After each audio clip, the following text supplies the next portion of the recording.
world's ending, take a look around. You're tuned into the truth, or at least the truest sound. The path to a better planet, humanity's crescendo.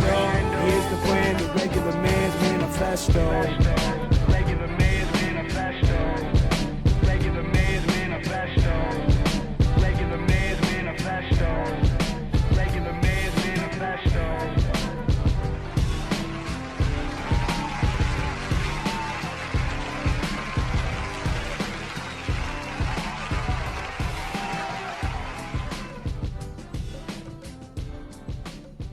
Welcome to the Regular Man's Manifesto. We got C Scrib here with J Mac and Cody, Code Man, Showed Man. We're going strong in the paint. We're all on hallucinogens tonight. But on a serious note, welcome to the show again. We're excited to be here. Today we're going to be talking about craft brews, like the rise of craft beer. Jay's going to be hitting us with some history. Cody's going to be hitting us with some numbers, and then I'm just going to kind of talk about beer in general. And then we're going to jump straight into our second topic, which is going to be like why people lie and how do people gain an advantage from cheating. Recently we watched a documentary about it. And then we're going to do our top 5 sports franchises. And we were talking earlier, and it seems like all of us are kind of have a nice fun time arguing about those. So going forward, we're just going to jump straight into the beer thing. Jay kind of has a history and whatnot, so I think we should start maybe with the history, and then we'll go from there. All right, I think it's kind of important to declare brewing as one of just these essential American industries. It's been one of the first things that we got into when we were separating from the British. In fact, there's a thing about George Washington's favorite beer during the Continental Congress that like it just spread across the colonies, that this guy just came up with this crazy delicious beer that John Adams and George Washington were really involved with. They just loved it. And then things kind of like plateaued or just slowed down all the way up until the 80s when we just kind of consolidated all the beer companies so that there was only, let's see here, what's the stat? Or did it come to a complete stop? Well, I mean, Prohibition. It did. Well, I mean, you skipped a lot of history there. We did skip a lot. But the rise of microbrewing has occurred in the last 15, 20 years here in the United States. Yeah. But I read something that Jimmy Carter passed a law. Did you see that at all? He passed a law when he was in president that allowed like it to take off, to where people could brew their own beer at home. Oh, really? See, my girlfriend, I was telling her about this topic, and she's mentioned something like that. I was like, that sounds like bullshit. I'm not even going to look at it. That sounds like bullshit. So no, he passed a law where, like, I'm pretty sure it was, like, the quantity that you could brew at home, like, rose. So people started to actually do it. Oh, really? So then it became a hobby that just took over people's lives. And yeah. Which I think that's one thing that's really unique about home brewing and whatnot is, like, I would say that most breweries and like brew pubs and whatever start from like, you know, just a dude or a girl or whatever is like, hey, I brew this beer. Do you like it? Gives it to a friend and they're like, wow, this is like amazing. Yeah. And it's like, oh, okay. Well, do you like this one? And they're like, wow, that's really good too. It's like, man, you should open your own brewery. And you're like, ha ha ha, like that'd be fun. And then it's like 5 years later, you're like actually pushing for opening a brewery, which that's one thing that intrigues me about the industry in general is like anyone can do it. You know, like not a lot of people can brew beer in general. I've tried, sucked at it, and ruined it. It takes like a lot of attention to detail and a lot of cleaning and things like that. Something that I wasn't very good at. But I would like to try to brew again. I have a kit or whatever, like a cheap kit that someone gave me. But I mean, I know some home brewers that brew at home and they produce really good, like delicious beers.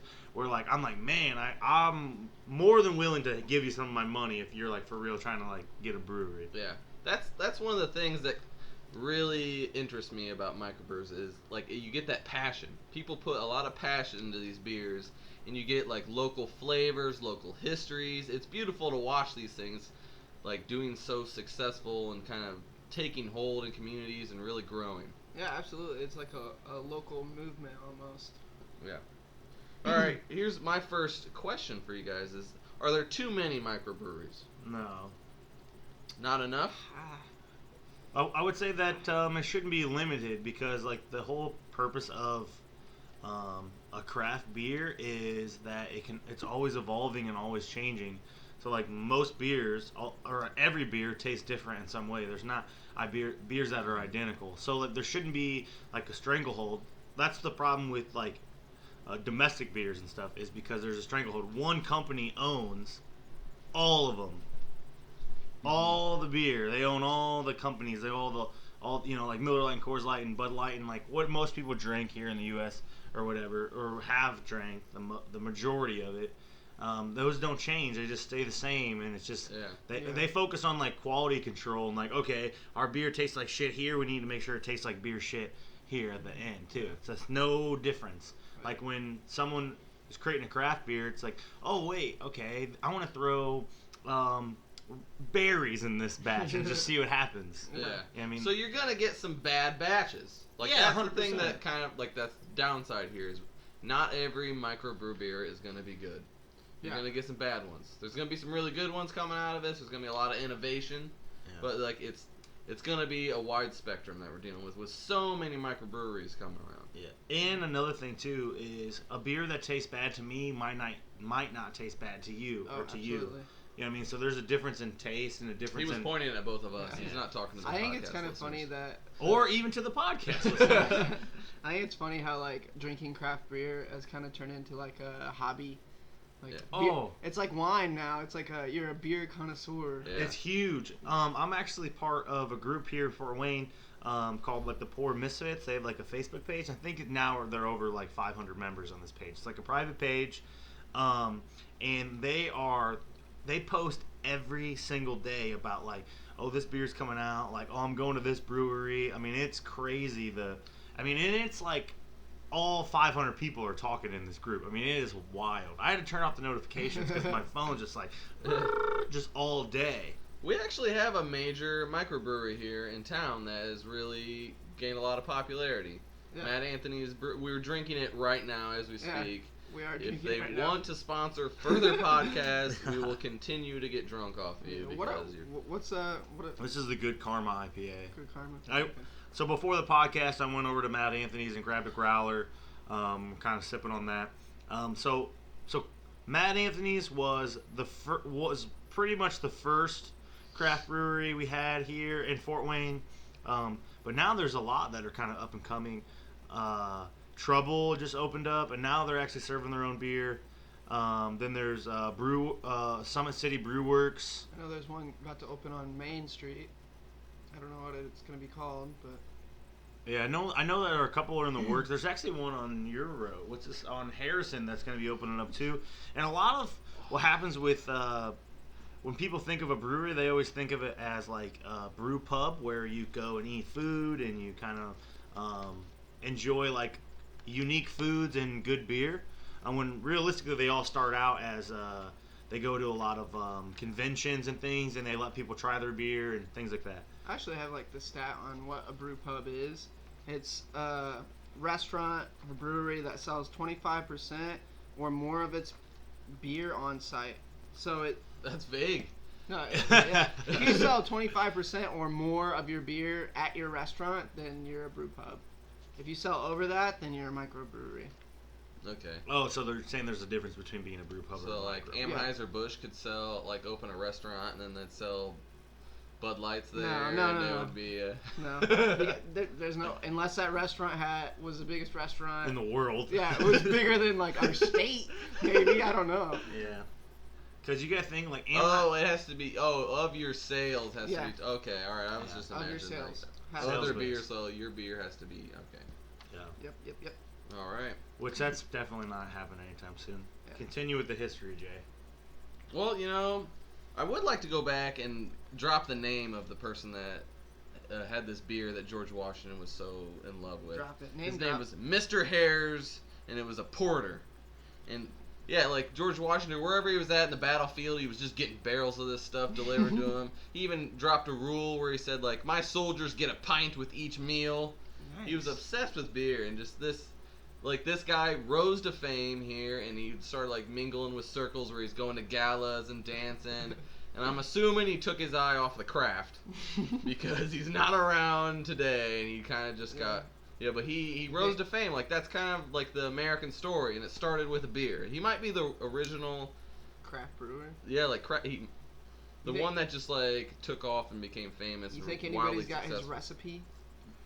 Or is that Yeah, like well, sacred? George Washington actually tried to recreate it, and he couldn't even drink. He made a whole barrel of it, and it was so gross he just threw it away. Wow. But Man. he tried. Like, people have been trying to recreate. People would these kill things. to have that. Yeah. That'd be awesome. It's just a myth. It's a legend now at this point. All right. Well, hey, that brings me to my second topic question that I've got. How do you guys think microbrewing ranks as an industry here in America? Like, in terms of importance, something that we, as a people or our government, should promote. I know that it makes a lot of money. It does make a lot. Does anybody got the stats on it? I think it yeah, I do have the stats. He does got but I think it promotes like small business, and like everybody, especially our government, is all about like small business. Yeah. I don't even think like that's like a bipartisan like thing. It's like both of like Republicans and Democrats are like, yes, we need small business. But we don't want drunkenness. Yeah. Is the thing. That's people what are I gonna was drink if they're gonna drink. I mean, Yeah. So yeah, like that's the slippery But slope. we can't have I the- don't think it's making people drink more. It's just making people. But of course Drink it higher does. quality. Of course it makes people drink more. But like, I think the thing is when you're drinking these fancier beers, you're less inclined to get drunk. No, I think it cuts into the large beer markets, like dollars. Like the large beer companies aren't making as much, and these craft breweries, like people are taking their money to the craft breweries.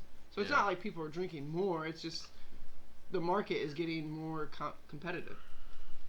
I would say it's a different kind of drinking though. Like Bud Light and Budweiser built this brand around like, oh yeah, party, get drunk as shit because you have to drink a bunch of these beers to do any damage with you. Yeah. And like these new microbrews, like you're sitting around a table with people going, what do you think about this flavor? Like this is interesting. This is different. Like we're not getting like trashed. Yeah. Intentionally, I guess would be the difference. Until you drink like a beer that's like 14%. Yeah, it sneaks up on. It's like a cocktail at this point. Yeah. What do you want the stats on?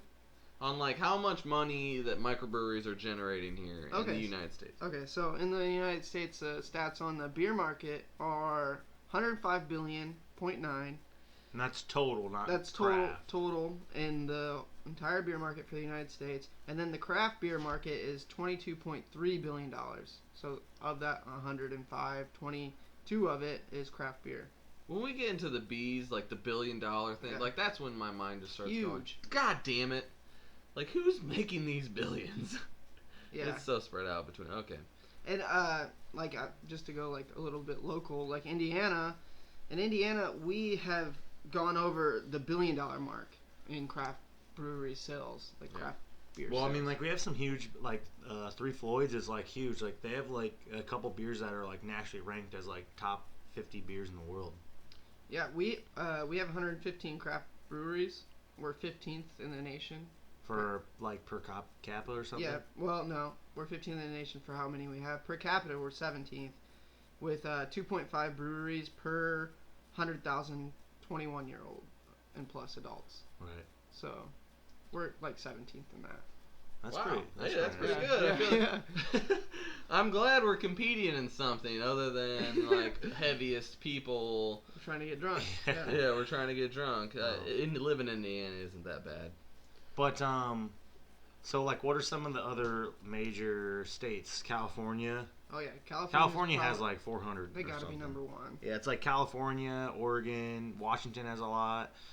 Michigan's up there, I believe, like New York, I bet Colorado's up there. Yeah, Maine. Colorado might be number Colorado's two. They gotta really be high. like number 2 or They're something. up there. They're very progressive too. The way that I know they're kinda Illinois. thinking. I was looking a little bit around us, so I know Illinois does about $2 billion in sales of craft brews. They do Which more. I didn't know that until I saw that. Yeah, Yeah. so this is like legalization of marijuana. Like you get a lot of money from this product that everybody wants, and I think it's better when it's something that a product that like it brings back the initial.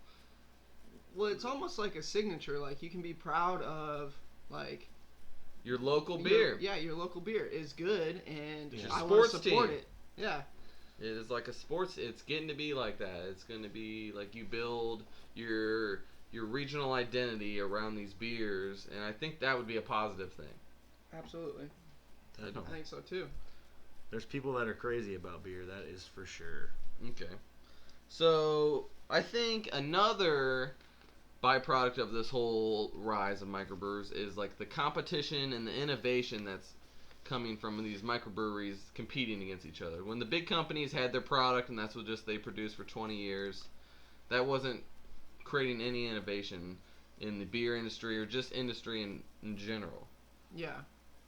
Yeah. We've definitely seen innovation within craft breweries. I think one of the problems is that these craft breweries are getting bigger and bigger, and then they get bought out. And then it's like, well... They sell out, you mean? Yeah, like... They sell out. The big company just buys you, and now it's like, is it still the same? Do you think that's still the same? Like, yeah, it might be the same beer, but does it give the same, like, sediment to you? Sometimes I think what happens is you get kind of like break it down as like make yourself the business owner, okay? So you create this awesome beer that everybody loves, and you grow it, and you open a tap room here, and you open a tap room here, and now you're just distributing all around the United States, and your beer is just, you can't even keep up. You're just trying your hardest. You can't keep up. You're putting more and more of your money into it. You can't keep up. People just want your beer. And then Anheuser-Busch or whoever comes over and goes, hey, we'll help you make your beer. Yeah, but we as the consumers, when we buy these beers, we imagine the story, we imagine the whole process going in. We love that. We love that there's something that they put this effort into. That's what and when that's gone, that's kind of the soul of your product is gone. If you sell out, that's the soul of your product, and although it'll taste the same, the feeling will be the different. Yeah, you just sold out that regional sediment, like that regional identity that you created. Yeah, but as a business owner, though, you're gonna take the money. Dollar bill, y'all. You're Always taking the wins. money. At that point, you're already rich, though. It doesn't matter though. Okay, rich people want to be more rich, and the reason why is because they want to be more rich. They're not like, I got enough money. But You never have it's enough. not like every microbrewery is just selling out when they get famous. No, not all of them. No. Yeah. But do you think that it does change your perspective on that? It definitely, beer. For me, it does. Like, I hear that, I think, oh, yeah, like, the heart and soul of it's gone. Yeah. You can't really, Now it's for mass production. mm-hmm. So, recently I've been to the Lagunitas Brewery in Petaluma, California, and I've been to their newer tap house in Chicago. And since you're talking about, like, a beer that sold out or whatever, Yeah. So Lagunitas is just owned by this hippie dude who, like, doesn't care about money, he just likes smoking weed and drinking beer. Like, that's his identity. Like, Booyah! Everyone knows him as that, okay? So they couldn't keep up with production. They couldn't do it. They couldn't keep up. They also wanted to make Lagunitas a worldwide name rather than just a United States name. That sounds like the opposite of his hippie. Yeah. Smoke weed and drink. Well, I'm just saying, you want to grow, you want to keep going. He wants that beer to be, like, known worldwide. Okay. Okay. So he was approached by Heineken, and Heineken bought 50% of Lagunitas. So that means that now Lagunitas is made in all Heineken factories all around the world and is easily distributed all around the world. So he gave up 50% of his business to Heineken. Yeah. So that's being bought out by a big company, but he still has 50% stake. So, like, they can't make decisions without him and things like that. There's no majority shareholder. I'm not saying that it's a bad business idea to do if you're on that side, but as a consumer, it's different. Like, I know, like, when I went to Ireland, you've been to Ireland, the fucking Guinness in Ireland is 10 times better than it is in America. I don't know about 10 times. It is. It's way better. To you, it might be better. I think, really, it's like you're just, like, surrounded by it. Like, you walk into a pub, and there's 500 people in it, let's just say. It's a huge place. And 450 of them are drinking a Guinness. No, but it is actually different, though. I watched a whole documentary on the plane going over there, where they use as much local ingredients in Ireland as they can, but then they just send their recipe over to us, over to a plant in America where they make it. Yeah. And over there, it's like the passion is still there for it. And it's the same with like Bud Light over there. Like they're just sending the recipe over for them to make it instead of like actually making it how it's. And that's getting away from the heart of what makes this whole thing beautiful.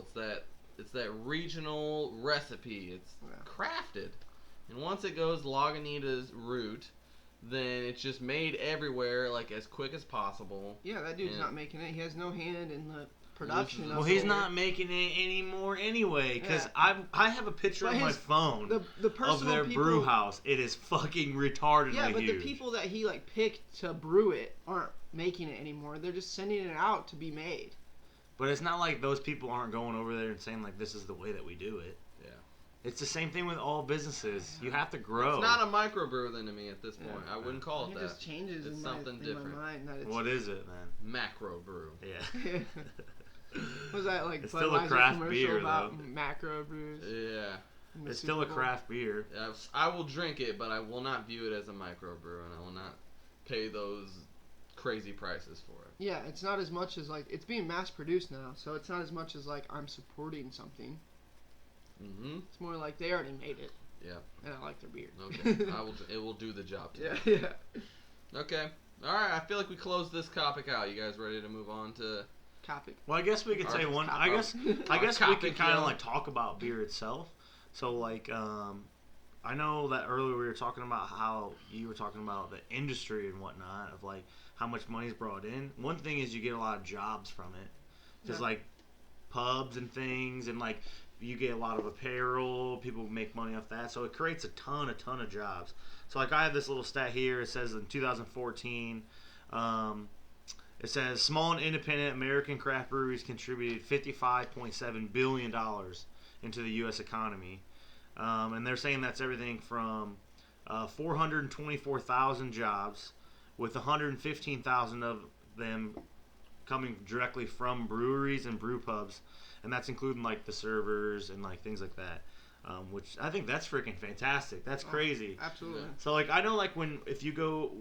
Like we were just recently, we were in San Francisco, so California is known for craft beer, and San Francisco in particular has like a ton of craft breweries, and almost everyone I meet is like a server or like they're, you know what I mean? It's like you meet so many people there that are in the service industry. They freaking love their jobs. They're always just ecstatic. They tell you everything about it. It's just crazy. It's a good industry to be in. Another thing too is there's only two types of beers, ales and lagers. Those are the two main types. So an ale is brewed at like a high temperature than lagers, and then a lager is brewed at a lower temperature. So an ale, it breaks down into like, you know, there's a bunch of subcategories of like what an ale is. Like IPA is like what we're drinking now, and then like wheat beers, and then there's like lagers, which are like your stouts and your pilsners and your bocks and your porters. Yeah. All those are lagers. So they're cooked or brewed at a lower temperature. So like when I tried making beer, I tried making a lager, which was a Scotch ale. But it failed miserably and it tasted like shit. Yeah, it wasn't good. It was really gross. I had to throw it all away. You made a pretty good beer, didn't you? I did. Yeah, I drank all of mine. Yeah. I liked it. Yeah. I just wanted to mention before we move on that we've been drinking a different beer every week that we've done the podcast, and if you have any suggestions on a craft beer that we should drink, then we'll definitely do that. Yeah, go ahead and leave a comment, send us an email, however you want to get that info to us. You can just assume that we know what we're talking about here. We're out here grinding, figuring out beer each and every week for you guys. Yeah. Well, what beers have we drank so far, do you think? Victoria was a Mexican beer that we love. Rave reviews about that. We've done Oberon. We did Heineken. We did Heinekens. We've done Red Bud Stripe Light. Was Red in there. Stripe. We're all across the globe with these. We're just going everywhere with it. You can travel the world with these beers. We should do Guinness because it's delicious. We haven't done Guinness yet, but we should. We definitely should. When it goes vegan. I never drank, really even enjoyed Guinness before I went to Ireland, and now it's like one of my favorite beers. I love it. I could drink it all the time. I couldn't get enough of it when I was over there. I think you're right. It is part of that like atmosphere. I mean, it's everyone's unbelievable. drinking it. So we did the Guinness tour, the storehouse and stuff in Dublin, which was like really awesome. but you don't get a tour of like the actual brewery itself. Like, you don't get to like see how it's made or anything like that. You see how it's made; they tell you how it's made, but you don't get to actually like watch them work and stuff like that. Which, like, when I went to the Lagunitas brewery, that was like what you did. You walked in and this dude like gives you a bunch of beer for free, and then you play like some video games, and then you go upstairs and eat and play some just eat and drink some more beer, and then you go on like a tour where it's like a catwalk over the brewery, and you kind of like see all the workers down below you just like making beer, and it's really cool. But it's not like making beer like at home where it's on a super large scale where they have it's a science. Where they have thing. 500 They've gallon got it down pat. whatever. It's crazy. Cool. The capacity that at least that brewery in particular had was awesome. Alrighty, cool. So we're gonna jump into our second topic, which is gonna be about how people lie and take advantage of situations.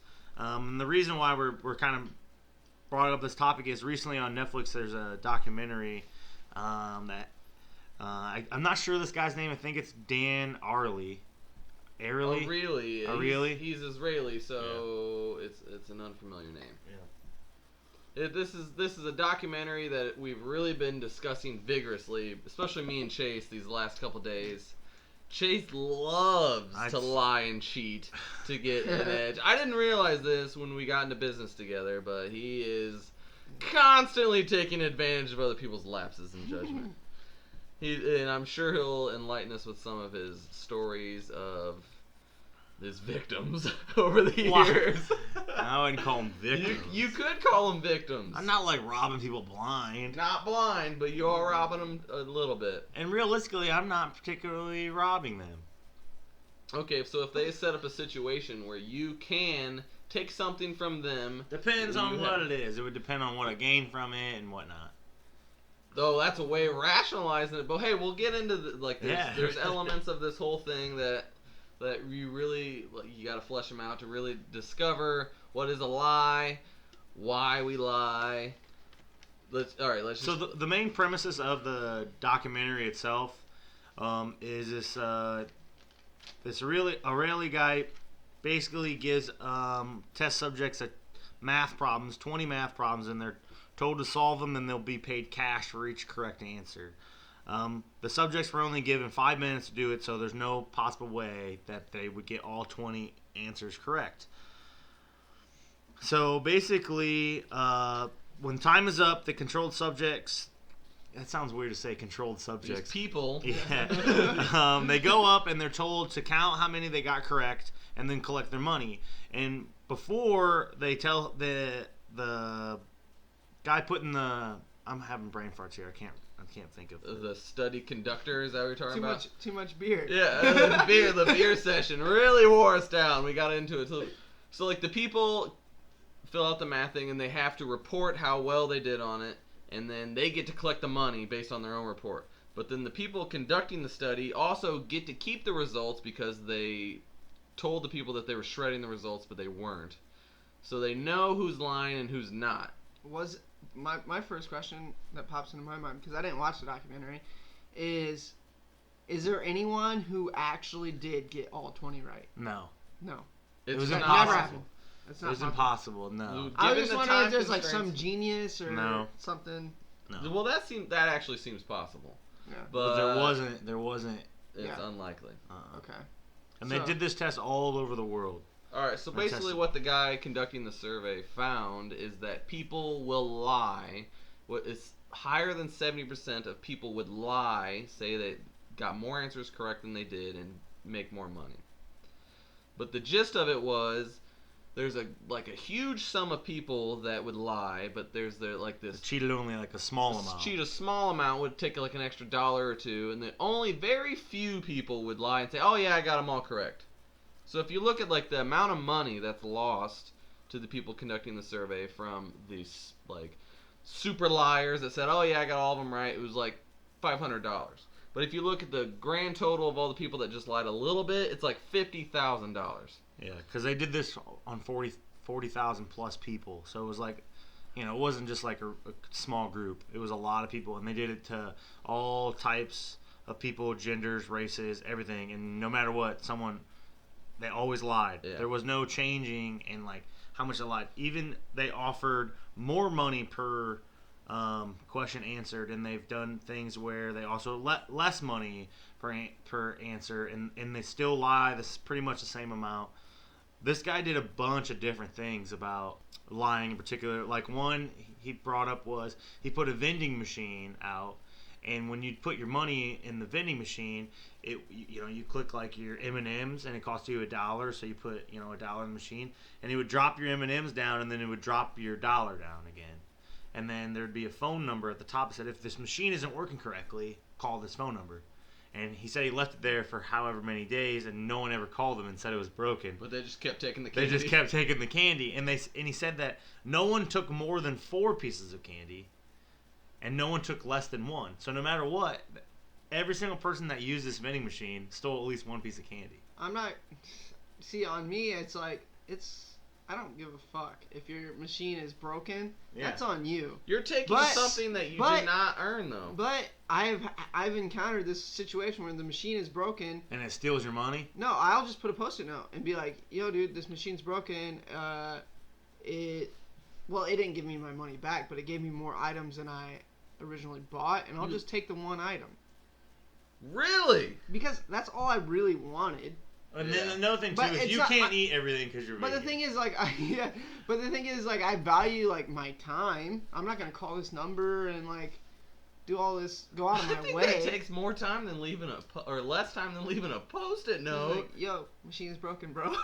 It's not that hard. The wind could that's blow a that real away, thing that I did. Rain. I'm not lying about it. Okay. All right. So like the basic findings of this came to. People would rationalize that they would lie, but they're also good people. What was it called? He calls it the fudge factor. So there's like a space in between you, like the things that you can do and still rationalize you are a good person, and just, oh yeah, I'm a fucking shitty person. So like there's there's way more than 8. There's like all these elements that people use to rationalize their lying that they would still, oh yeah, I'm a good person. I'm gonna go through them. Everybody is doing it, so everybody gets caught up in like, oh yeah, like throwing stones, or like everybody is kind of like take a riot in particular. Like that's a really good one for like being a riot. It's like, okay, like I'm walking down the street and then a large group of people are going crazy, or like protesters, they're going crazy and stuff, and you're like, it's wrong. What are they doing? Why are they lighting this car on fire? Well, this looks fun. Like you like the car on fire. Yeah. All right, next one, conflicts of interest. So like the experiment they did was a computer simulation where you have to click circles and tell whether it was like there was a line on one side or not, and they tell you like, oh yeah, we want to get the best results possible, but if you click on one side more, then you can get more money. So people were clicking on one side more and basically saying screw the research. And that's a conflict of it. That was their example of showing a conflict of interest. People would lie. I see that. So like it'd be dots pretty much on a computer screen split in half, and like the left side would say like 0 cents if you click this side, but it would have like 30 dots. Yeah. Next one. All right, lying for others. And this one it seems like the most white lie thing you can come up with. So like, oh, we're throwing him a surprise party, I'm gonna lie to his face, or we're on like a plane and we're going through turbulence. And I'm telling, I'm an aeronautical engineer. I know this plane is perfectly safe. Well, those are like white lies to help. Those are white lies, but those are lies. Like people are lying for others. Like, but you can think of even white lies based on like relationships too. It's like, oh, I fucked up. I want to be like, I didn't go to the strip club last night. Blah blah blah. Yeah. There are even things that are wrong, like. Maybe your significant other doesn't want you to go to strip clubs for a specific purpose or reason, but you go anyway, so then you feel justified by saying a small little lie, and it doesn't hurt anyone, so it's okay. I feel like we've been taught that though. Like, you've been taught to lie your whole life, for sure, 100%. The little lies are okay if you're like helping somebody. But just imagine, like these things can go wrong. You can lie to somebody, and it could lead to them having bad information.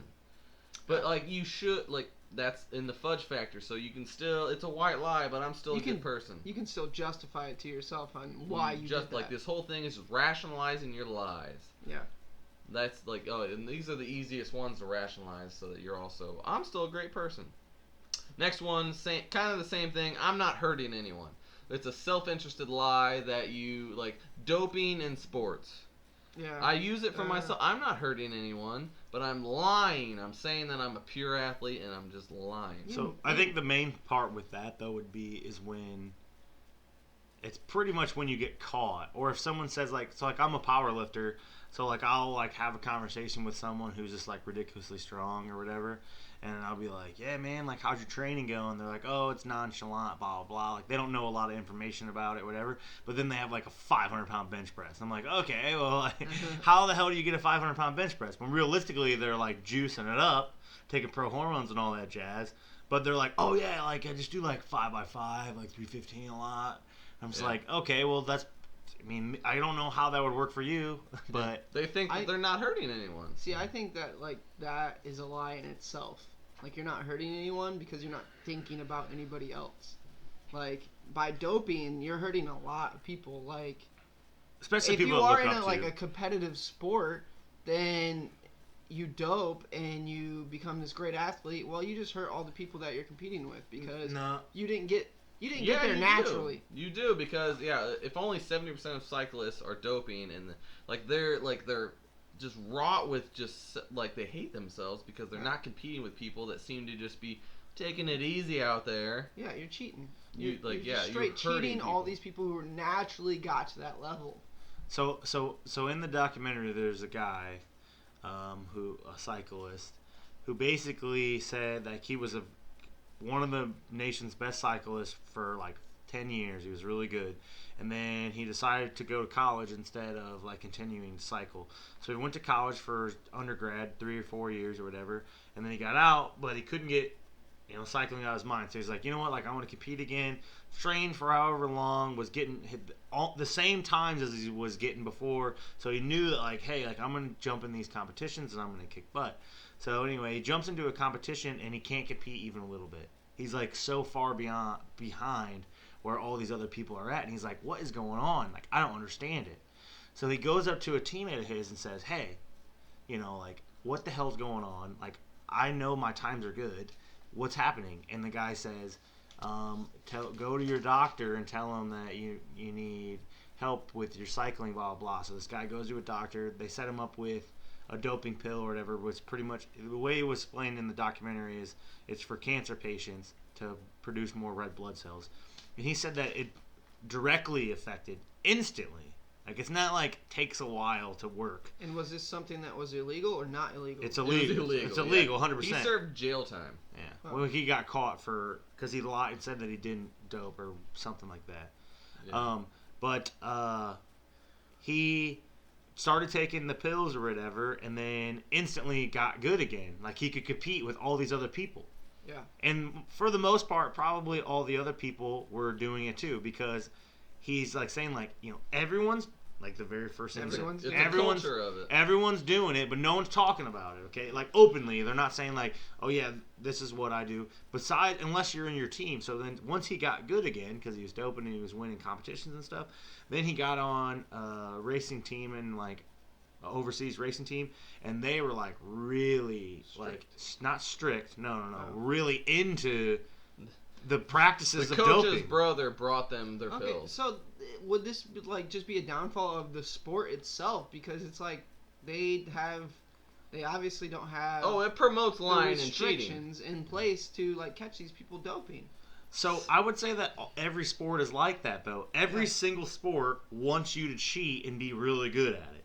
Yeah, well, think of like the Olympics and shit. Like they're like, oh, we're just gonna do a piss test. Okay, people pass piss tests all the fucking time. But it's crazy because like, okay, you're like, you become a legend by doping, but then it's gonna go down the line. Like you can't become. You will be found out. I think you will. Yeah, you'll get found out, but not everyone's been found out. There's a bunch of people who are considered legends that definitely did drugs that aren't found out. But here's the thing: your legacy is at risk when you get found out. But you still keep all that money from all those Is contracts. it, so then that's what it breaks down to is the risk worth the reward? And for all these people, it is. So if this guy decided never to dope, he never would have been a cycler ever again. Yeah. He wouldn't be. But that's his passion. That's his number one thing. That's the only thing he cares about is riding a bike competitively. That's it. Do you think there's a sport where we could say, fuck it, it's okay if you dope? Yeah, lots of sports.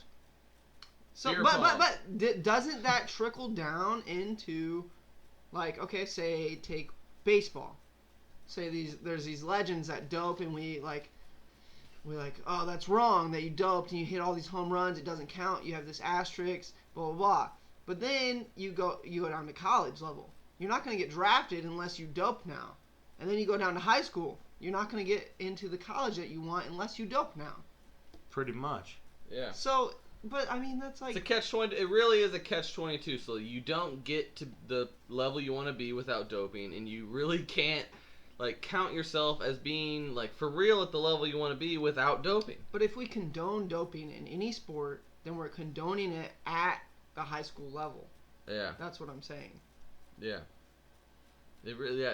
It's tough. Like the way we. I know I know high school people that have definitely done drugs to I be do better too, at their but sport. it's just to actually condone it would be like, well, you're not. Okay, well that's the reason why all these shitty tests are in place is because they don't want to condone it. Yeah. They don't want to say it's okay, but they want you to do it. As soon as we take testing actually seriously, then we'd see a curve in these type of behaviors.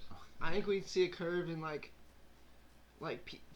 popularity too. Like I know Okay, in and the there's things NFL, you just want to see that dude fucking break it for 80 yards, and then he gets caught doping, and you're just, I don't really fucking care. It was electric when I saw it. Exactly. Like people want to see 100+ mile an hour fastballs and 500 fucking feet home runs. Yeah. That's what makes baseball cool is no hitters and long ass fucking home But runs. it's fake. Freak We know athletes. it's fake. Yeah. It's fake.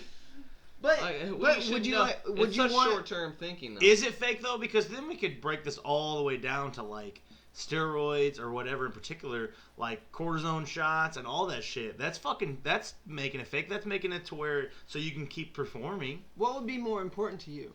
The transparency of like everyone's doing it. We're gonna allow the doping in this sport, transparency in that, or just break down on it. Nobody's doing it. You're out as soon as it happens. You're still gonna get. yeah. People will still do it. You can't cut it all the What way if out. it was? Can't cut it What out. if it was so strict where as soon as you got caught, there was a foolproof way where you could get caught, and you're out. I would prefer that, honestly. I prefer sports to be. People would figure out other ways to cheat then. Yeah. Like what? But then it would be like a legal way to cheat, right? No, I mean sure, but they would figure it out. It would keep growing. So then the field of how to cheat when you're not supposed to cheat would get even bigger.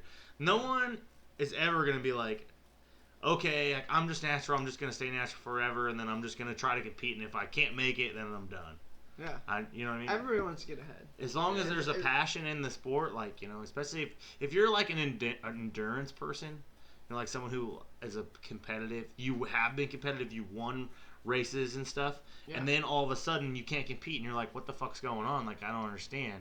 You're gonna do everything that you possibly can do to get back to where you were before because you want to your compete. livelihood. It's your absolutely. It's what you want to do. We haven't cracked the passion. code. Like, everybody knows that this is what is occurring, and this is why it's occurring. I think that the reason why it's not stopping is because we don't actually want to catch people. And, like, I think that's because we're thinking so short term with we want to see the long touchdown passes. We want to see the big home runs. We want to see the 106 mile an hour. And that's one of the Yes, elements. absolutely. One of the elements is lack of supervision. Yeah. So, like, if there's nobody in the room when you're giving the test, people are going to cheat more. Yeah. I mean, I don't watch like a whole variety of sports, but I know in football, it seems if you're like a great athlete, they're just gonna test you less.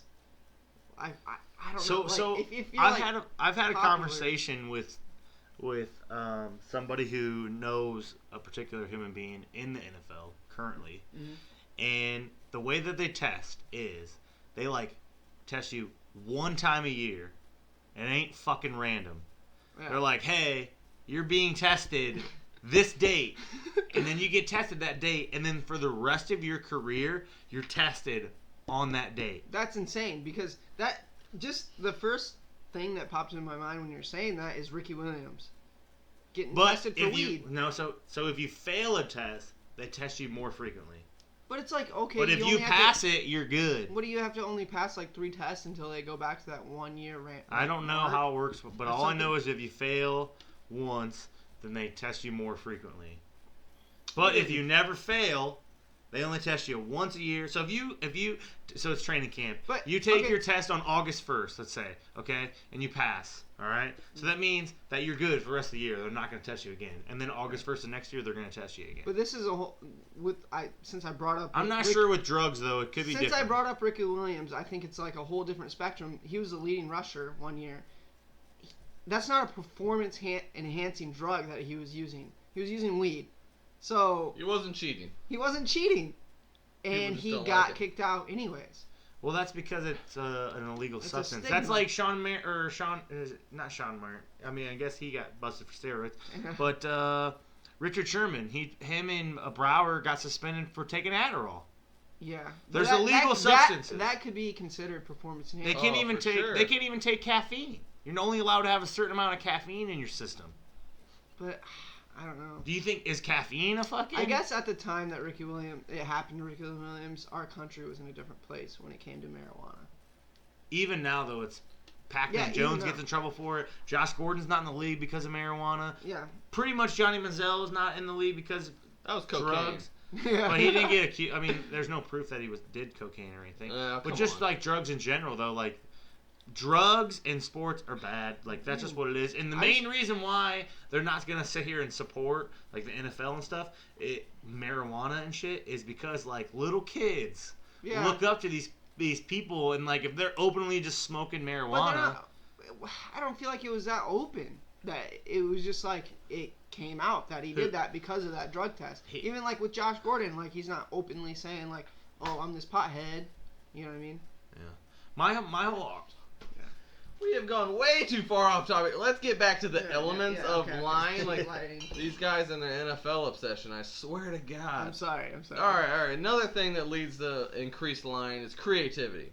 So you ask somebody to do a creative exercise before doing these experiments, they're more inclined to lie and cheat. Really? Creativity does if you can think it goes with the whole rationalization process. So if you can think of more reasons why you could do this, you're going to do it. Yeah. It just goes hand in hand. Okay. I agree with that 100%. Yeah, definitely. I can find super creative ways to Yeah. cheat. Aliens may attack tomorrow, so I'm gonna go ahead and take this $2 because I'm gonna need those $2 to fight off those aliens. Exactly. All right, we got another one: social norms, which kind of goes in with the whole football thing. But let's not get back into football. We'll leave football. We'll get so if it's socially acceptable, it's like everybody's doing it. They threw it in there. Fatigue. I think this was an interesting one. So if you're tired. Yeah. It's kind of like you torture somebody, they're more willing to lie, cheat, and steal and get their way out of it. Yeah, I mean, like you can say that. Think of like you're would like hungover. Like, would that be considered like fatigue based? That would be. Yeah. So like in college, if we want to bring up that, I was hungover a lot because like I was an alcoholic. But binge drinker is what you call it when you're still in college. Yeah. You're not an alcoholic until you're out of college. I would Have a definitely. family and stuff. I would say I'm more of a binge drinker now than I was then. But okay. I would get like all drunk and shit, and then be all tired the next day, and be like, "Oh shit, I have a task." Like, "Oh fuck," and I would like write down my study guide on like inside of a water bottle, and where I could see the answers, and I could, or I'd have a cheat sheet written on a little piece of paper, and I'd wear a hoodie. And I'd pull it out and put it in the palm of my hand. Or I'd literally write on my hand, or I would put a cheat sheet on the bottom of my watch. Yeah. Like, I've found a lot of ways to cheat. Damn. And honestly, I'm not creative, I guess. but you've cheated on tests? You've cheated on... No. I think that college is No. the epicenter of cheating in Hold the on. entire United States. He just said no. Yeah, You've never cheated on a test. I've never cheated on a college test.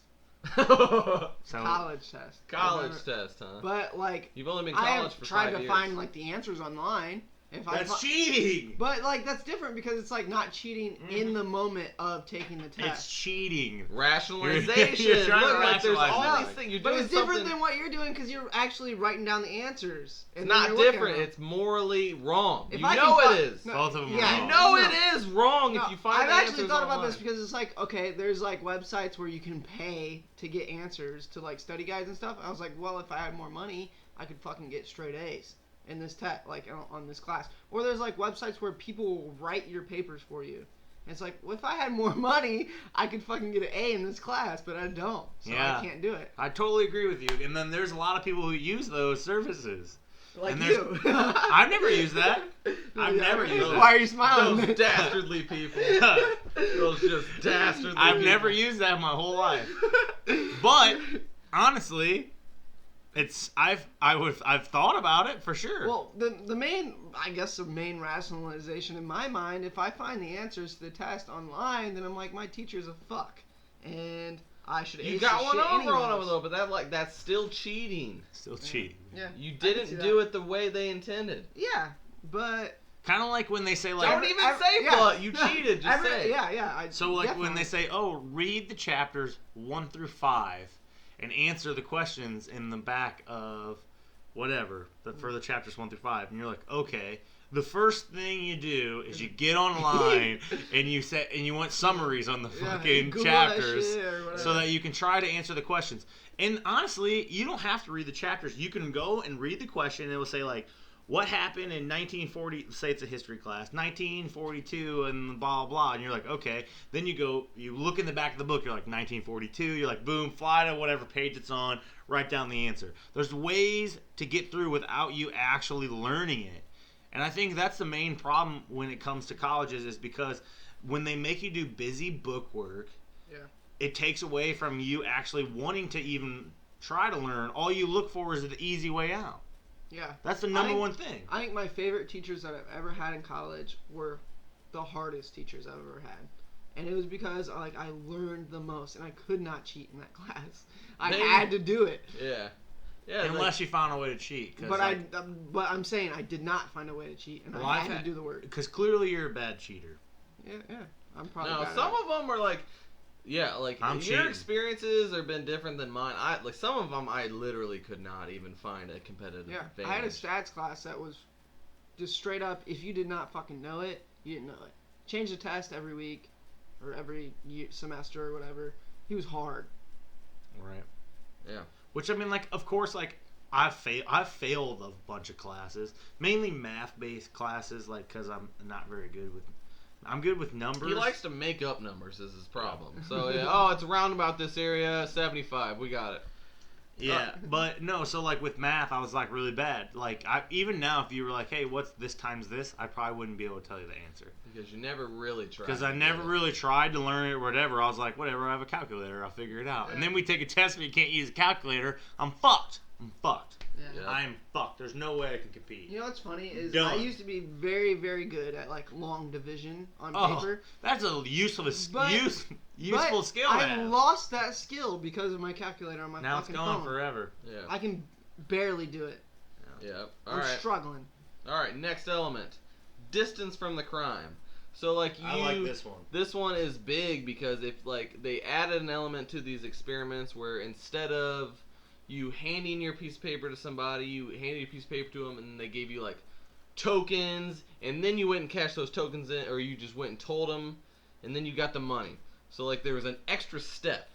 And So it people took just you take away. liberty there between the two steps to like their own interpretation. So it's more time to think about. No, cheating. not time based. It's like if you're accepting something that's not cash right away, Yeah. you're more Inclined to lie more because you're like, oh, well, I'm just getting these coins, and then when I cash the coins, and then I get cash. So you don't think of it as like, oh, I'm stealing to get money. You think of it as, oh, I'm cheating to get coins, Yeah. and then the coins turn into cash.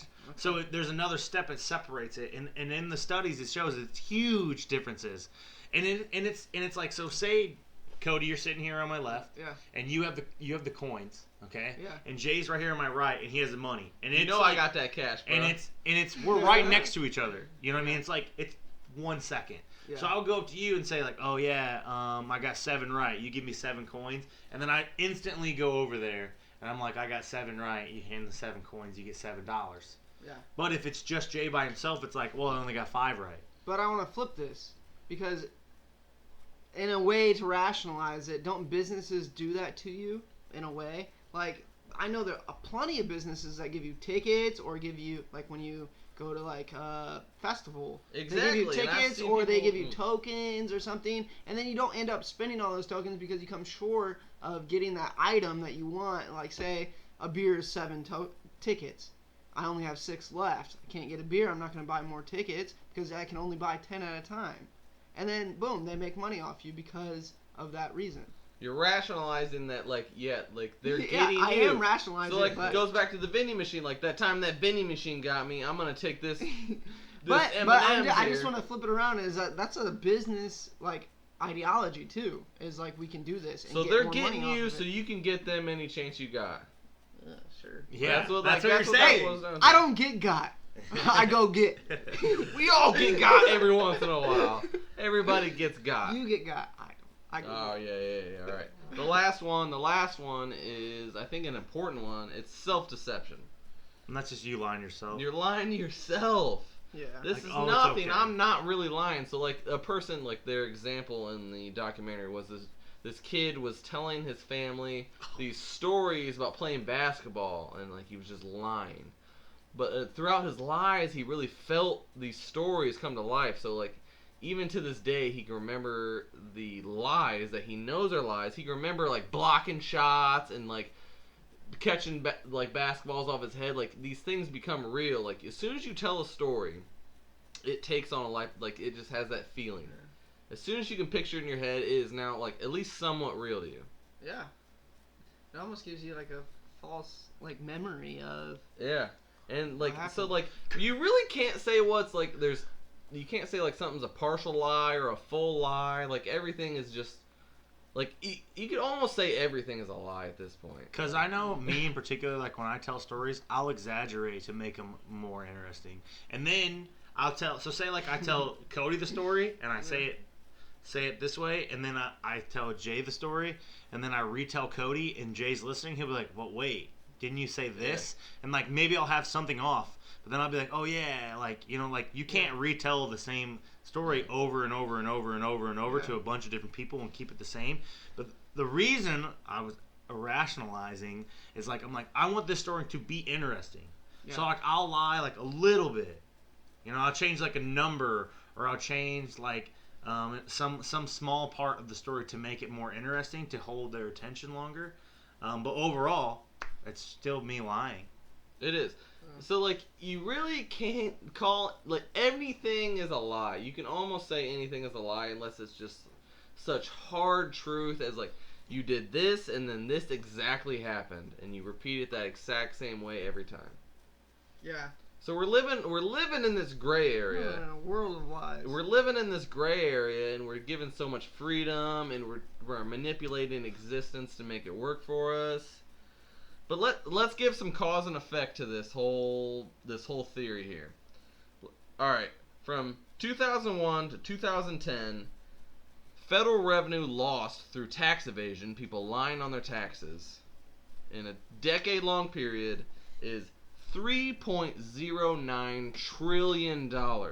With a T? With a T. We're not even talking about B's anymore. We're talking about the trills. This is the trillest of numbers. Trilogy. These are people just like, it could be somebody saying, oh yeah, I made just this amount different than what they're actually making. You said T with a trillion, right? I did. So we're looking at a lot of economic damage here. A lot of, like, the effect of all of these lies, like everybody, all 300 million people in this country, is a lot. We're doing a lot of damage to each other. Okay. Cody Wait, is how just much like, money again? How much? $3.09 trillion Holy. in tax evasion. Don't even. Do you want me to say the Medicare amount that we're losing each year Sure. to scams? It is $60 billion. That's fucking insane. We're lying to each other. 3 trillion. That's like our whole deficit, right? I have no idea, but I'm. That's a decade. It's a decade long. This is tax evasion. Oh, a whole okay. This is a decade. 10 I was years. gonna say every year. Fuck. Yeah, not every year. Okay. So, like, a lot of the way that countries have started measuring, like, whether their economies are growing is a thing called social trust. So they'll measure, like, whether people in the country trust each other. And right now, United States is measuring about in the middle, but we're on the decline. Oh yeah. We're in the middle. Norway is super high. China is surprisingly high. There's What? like all of these countries that work together are like they measure their social trust is really high and they're growing. They're building their economies around like these relations with each other. I would say ours would. I don't know. Maybe I'm a pessimist or something. I would say ours is low. It is low, but like compared to other countries, it's But in the ours middle. compared to high. other countries that are like us, or is that just compared to all countries? All countries. See, that's where the problem is. We shouldn't be in the middle. Why not? Countries that are like industrialized are probably all higher than us. I'm just saying. No. Like, well, Great Britain is around the same area as us. Okay. Like, you got France a little bit higher than us. These countries are like, we're all kind of in the same area, but some of them are doing really well. And those are the economies that are growing because they have this trust. They can do relations with each other and go, oh, I'm reasonably sure that this person I'm doing business with is not lying to me. Yeah. And there's been a growing culture here in the United States where like you just view people as just dishonest. Like that's all we see. We see bankers being dishonest, lawyers, like there's jokes about lawyers being dishonest. Politicians, we've always known that these things are. Yeah. I think it's more so this year that we've seen the dishonesty in politicians or the political system. And I think it's a key component of building a national economy is the social trust. Like a key component of not just the economy, of just like civilization in general.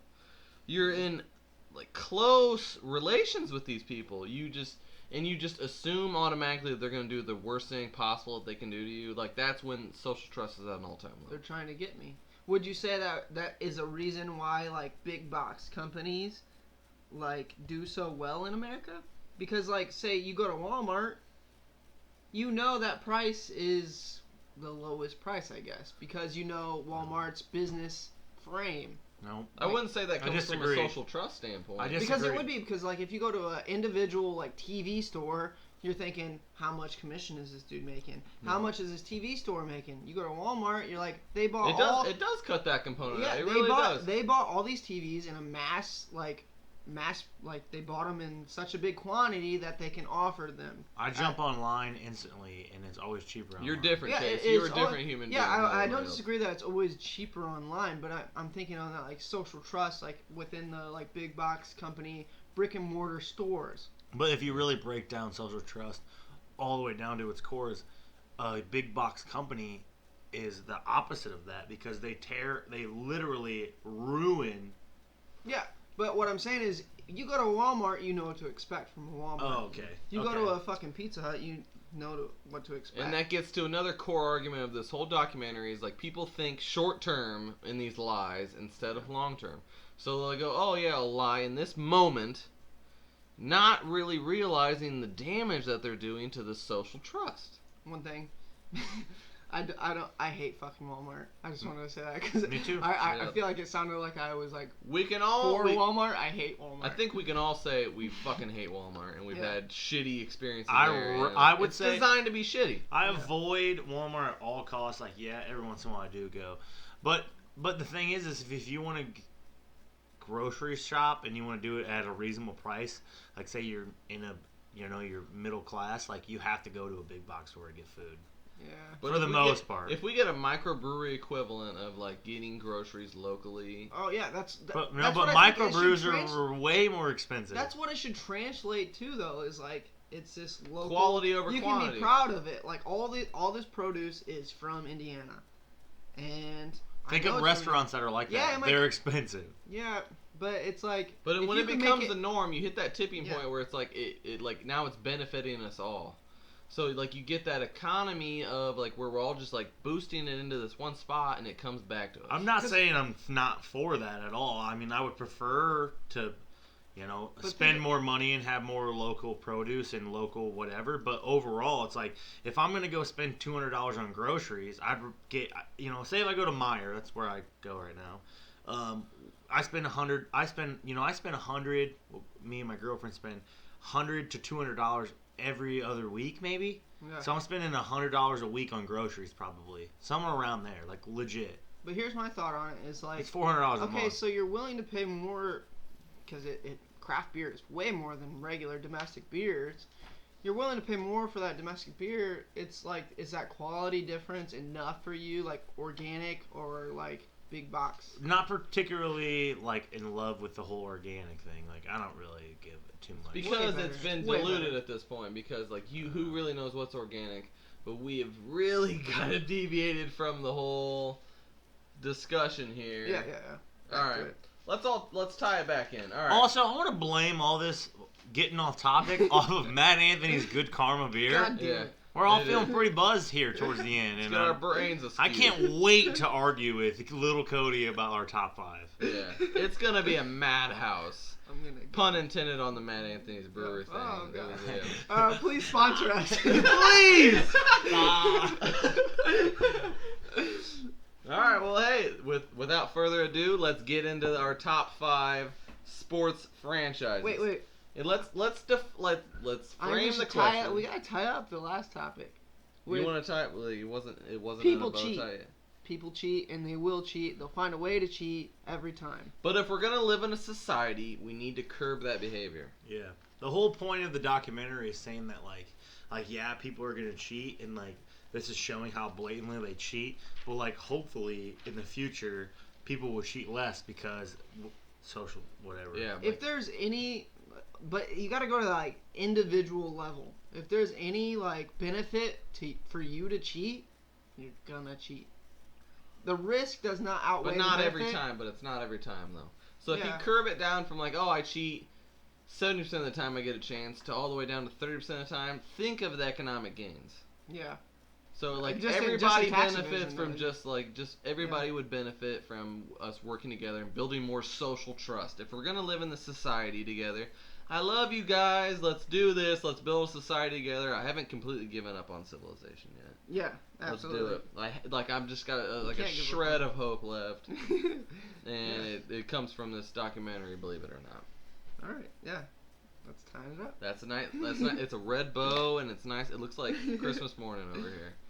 to our top 5. Our top 5, and I think Chase came up with this topic. I think we should go with him first. Okay. Top 5 sports franchises. All right. I'm gonna start off with number 5 being the New England Patriots. The most contentious thing you could have said is right off the bat. Yeah, I right think. off the bat. So is this your only NFL team? This is my only NFL team on my list. Okay, that's where I have my problem. Okay, and the reason, and I'm gonna Yeah, tell you yeah. why, is because they have been dominant in the last 15 years, pretty much. Okay. Yeah. But before then, I have no idea. I don't think they were very Yeah. good. See, that's where my They haven't problem been is. good forever. Okay. But my whole argument is they've been dominant for 15 years with no Hall of Famer. They have maybe 2 to 4 maybe 4 Hall of Famers But this is where like in 15 years. my argument is all of their championships have come with the greatest of all time. You can argue it if you want. That's fine. They got Greatest of all time quarterback. one player Greatest on a team. Greatest of all time Coach. coach. Okay, that's it. Those are their 2 Hall of Those Famers. are the 2 main positions that They you have want. no other Hall of Famer. Name another Hall of Famer from that team. Those are the 2. Those are the None. 2 that you need. It doesn't think of like The other. person who If you're probably gonna argue and say Okay, like, okay. Pittsburgh Steelers, No, like okay, they no, have no. all these Hall of Famers and all this crap. Like I get all that. Okay, I want to translate it in the same way. Like the logic is the same. Is like with the Chicago Bulls. If it's like 97 or whatever, is your number 1 all time franchise going to be the Chicago Bulls? Because then it Probably. would just be like Michael Jordan. But That'd after be my number 5. after Jordan, but yeah, okay, your number 5 and whatever. But it's the only one that you pick from that sport. Yeah. Well, I could have picked more, but I was trying to What I'm be saying- It's different. down to domination. Like, What he I'm went for a saying domination pick. Then they have dominated. If that player is gone, then They're that not franchise. that good. But they top did 5 some sports domination franchise. in a short It doesn't period of matter time. though. They made a great Yeah. 7th round pick, and now they're dominating. All right, we haven't settled it, but I- it's Chase's pick. You can't take I it away like the from New him. England Patriots. I had them. I don't as- personally like them. Yeah, but I had them high on my list. They're on my top 5. It's hard not to vote for. And the thing is like every year they're not good. You look at them Yeah. on paper, you're like, this team sucks. But they have Tom Like, what Brady the and they fuck? have Bill Belichick. And It's they over. win no matter what. It's unbelievable. What they've done there is unbelievable. Even the one year they didn't have Tom Brady, they made it to the playoffs. It's unbelievable. It's crazy. Yeah. All right, go on, Jaybird. All right, Jaybird's number 5, the Harlem Globetrotters. They're not a real team. They play basketball They're against fucking players. dominating. They bro. make money. They're a sports franchise. They have the longest winning streak I've ever seen. They do not lose. 2,495 games is how much they won in a row. No mercy. They've never lost. No, they've lost. So their one loss was like after One loss? they lost after a 20-year period to a dude hit a last-second shot. A 50-year-old guy named let's pull his name out. He deserves some glory. His name is Red Klotz. He was a 50-year-old player/coach. Hit a last-second shot to beat the Harlem Globetrotters. And that it was great. Like they lost, but they immediately started another super huge winning streak after that. Oh my god, that's hilarious. Yeah. Jay, Like, are they've- all yours like that? Well, they're along that line. I hope they are. Mine are not. Yeah, I felt like I needed to supply some variety. I'm a sports fan here. I love it, but I knew these guys were gonna get into these. They couldn't resist getting into these just cliche arguments Cliche, yeah. about who's these best franchises. So, I have a problem with my top 5 because I wrote down a bunch of different sports. And I'm just gonna go I'm mostly an NFL guy, so I'm just gonna go with the sport that I least like as my number 5, and I'm gonna go Real Madrid. Real Madrid, the Real soccer Madrid. team. Yeah, yeah. That's a very dominant sports franchise. yeah. Super They're dominant. fucking killer, but I had them I on my hate list. soccer. I'm not a fan of soccer. I don't know. It's just not big over here. All right, so it's on you. It's not on Real Madrid. Yeah, to yeah, do it's on better. me. It's They're on me. dominant. It just That's coaching They is are not diversified. ridiculously dominant. They've won. So basically I'm not a huge soccer fan. I just started recently trying to get into it. And it's hard to follow because there's so many cups and leagues and all this crap. So basically what I did is I Googled what is the top of the top. Okay, Soccer is and worldwide soccer. Yeah. is. And I thought it was the Premier League, but that's only in England. Yeah. Okay, that's only England's. Real Madrid is not in England. Okay, they're in Spain. So I broke it down into what's the cup of all the cups. You know what I mean? Not the World Cup or things like that. Not country-based teams. And it is the UEFA Championship League. And then there's a bunch That's of a different. sexy name. There's That's a bunch good of name different for it. variations of it, but Real Madrid has dominated. Yeah. It's them and Barcelona. It's either who wins every year. It's Yeah. Real Barcelona's number Madrid 2. or Barcelona. It's them two forever. Never been anyone else. Yeah. It's unbelievable. They've killed it. It's and then just- now they have Ronaldo and Barcelona has Yeah. Messi. It's whoever has the best player pretty much wins. It's just in the top 5 sports that I wrote down. That's my number 5. I don't watch it. I don't. You have any probably claim should in have it. given them more dues. You just don't know any better. Yeah. So I I don't have them know. on my list too. So whenever I'll pick a different team. Switch it All up. right, Chase. Give us Yeah. your number 4 then. All right. Well, they were my number 4. So They're I'll just- mine. They're yours. So I'll bring in something else. The San Antonio Spurs. All right. So I'm kind of keeping it current. What? I'm keeping it current on my teams. I have 2 basketball teams on my list, and the reason why I'm saying the Spurs is because they've been a team for 32 years, okay, and they made the playoff 28 times. Yeah. Okay. All right, and they have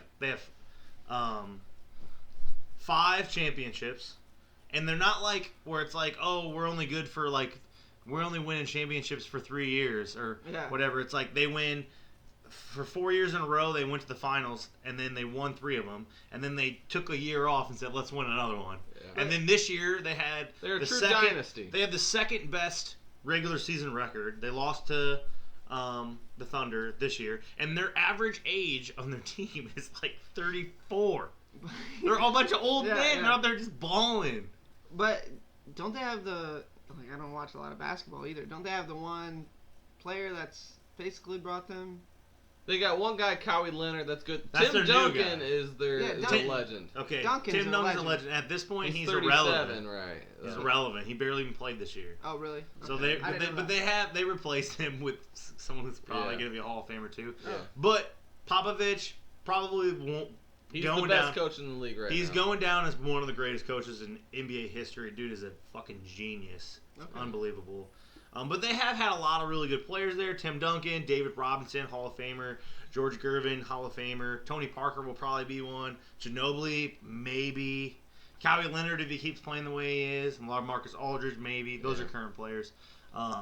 They're doing a lot, and they're just doing it each and every year. They grind. They do basketball, like pure basketball is the thing. And they were like one of the teams that like I'm a Pacers fan naturally because I'm from Indiana, and I just kind of fell in love with the Pacers versus LeBron, whatever.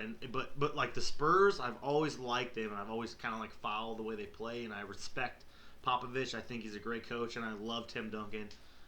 So it's pretty cool. I'm glad that they win every year. I was hoping that Duncan would have maybe did it again this year, but it didn't turn out that way. Don't give up hope yet. I think he's still got one more year in him. They're going to be good no matter what. It doesn't matter. Yeah. All right, let's get into my number 4. And I picked mine for an entirely different reason than what any of you picked at yours probably.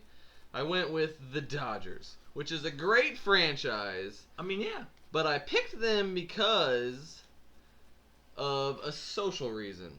So in 1947, the Dodgers were the first team to have an African American player on their team, Jackie Robinson. Okay. They changed that they changes the changed the whole country. game. They did. They changed the game. They changed the country with that.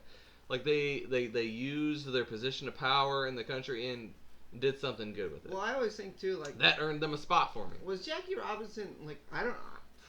Man, He was I'm great. ignorant when it comes to that. Ridiculously But good. that's what I'm gonna say too. Like he was fucking good. Really good. Like He He wasn't was just way like- better than everyone else that was there Yeah. playing. Yeah, He was you faster. could be considering he was the LeBron James of baseball. that's so cool. Just he was faster, stronger. Yeah. Just could hit. Like you do everything better than everybody else. Another thing cool about the Dodgers, currently me and Jay were looking up attendance for baseball, and they're number 1 in average attendance per game. Yeah. They're on track to have about 4 million people go see a game at home this year. And Chase does not want to give baseball respect. Bringing it up. And, Put respect on it. They need he's like baseball is such an antiquated sport, but like it has such the allure. Like people go to baseball games because of like a wide variety of reasons. And I really don't like. I want to kind of stay away from the subject because it's I'm gonna keep my mouth It's shut. rich. It's rich, but Yeah. let's go ahead and get on to Cody's number 4. All right, my number 4. I pretty much went on championships. That's cool. I kind of want championships too, but I mean we can argue whatever. So in hockey, I got the Montreal Canadiens. yeah, well they win. They're fucking good. Yeah, 23. They're not even close. It's 23 Stanley Cups. Toronto Maple Leafs have 13. They have 10 more. Yeah. I think that's a cop out going though in But- championships but my with question would be- players and teams. So my question would I be could. this. I though. mean, I could go current events if you So, wanted. like, did you look up any information besides that on Montreal? No. I was wondering when were their championships? Like, did they have like a run? Like, Dude, in, I don't know. During World War II, when Basically, they had women players. on the team. basically, the only sport that I'm like involved in where I know my shit in is football. Like Yeah. I'm deep in football. Well, hopefully you picked the football one. I did. I You picked did. a few. He did. He picked a few. Like where All you right, got- cool. Well, then jumping over to me, I'll go with the Los Angeles Lakers. So that would be my third. That's my third I team. think that like between them and the Yankees, they're the two. They got the 2 highest revenues of any And sport. everybody hates them.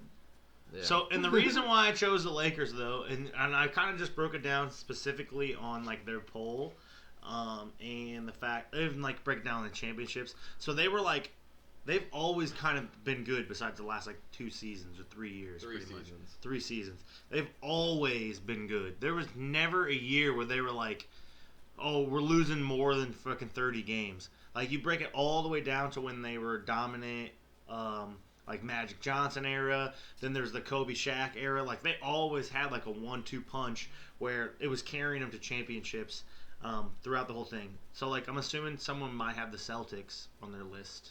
Yeah. We'll wait for it. We'll All wait right, for you it. guys better back off on the Celtics. I love the That's your Celtics. That's your number one.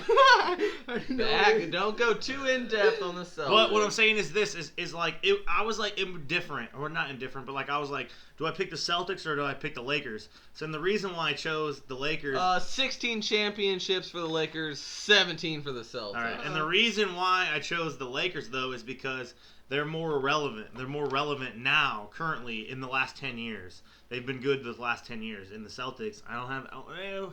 Maybe had 1 championship in the last 10 years. Maybe like 1. Yeah. Yeah. Okay. Well. All right. Well, we didn't have Shaq and Kobe. Like Yeah. that's hard. You didn't to, have Shaq. That's hard to beat. Okay. Well, like that's a fluke thing. And you had Bill Russell, which was a fluke thing. He won 11. Come on. Yeah. And Larry Bird, Larry Bird. You gotta throw Larry Bird in there. But you wanted to stop talking about it, but you're talking about it. Yeah. Okay. Yeah. Stop I talking. couldn't help myself. I couldn't help myself. All right. My number 3, the New Zealand All Blacks. It's a rugby team.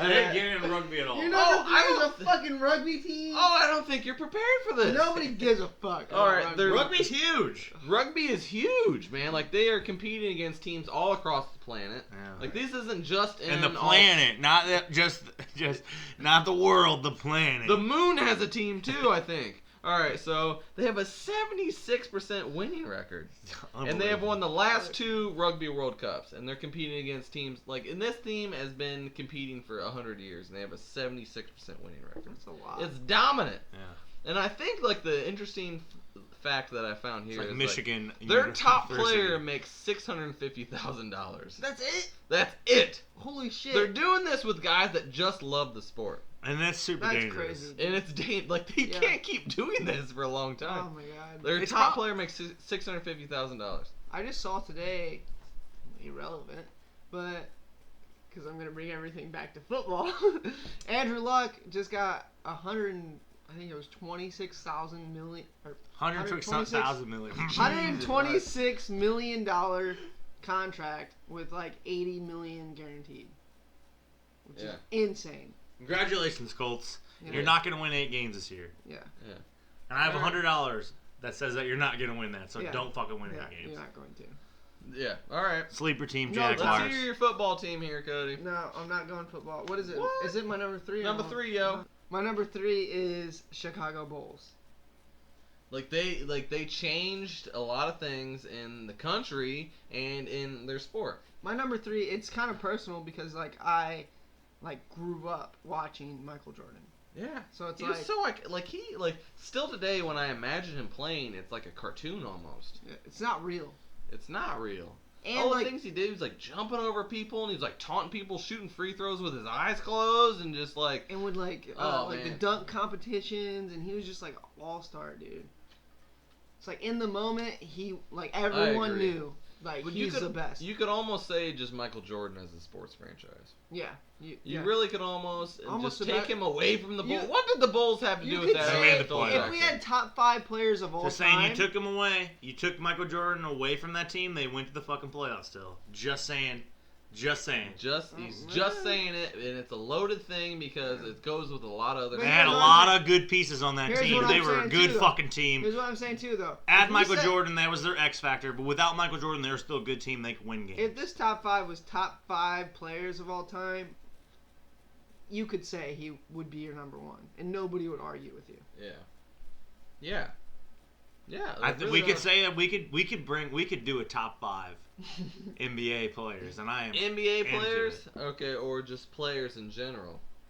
I mean, That would be tough, but we could. It Try. would be tough, and like that's when I'm bringing out rugby players that make $650,000, and Michael They Jordan's love a the game. billionaire, like Yeah. getting win percentages against each other. you're number 3. My number three. This would He's actually number be my two, number actually. two. My number two will be the New York Yankees.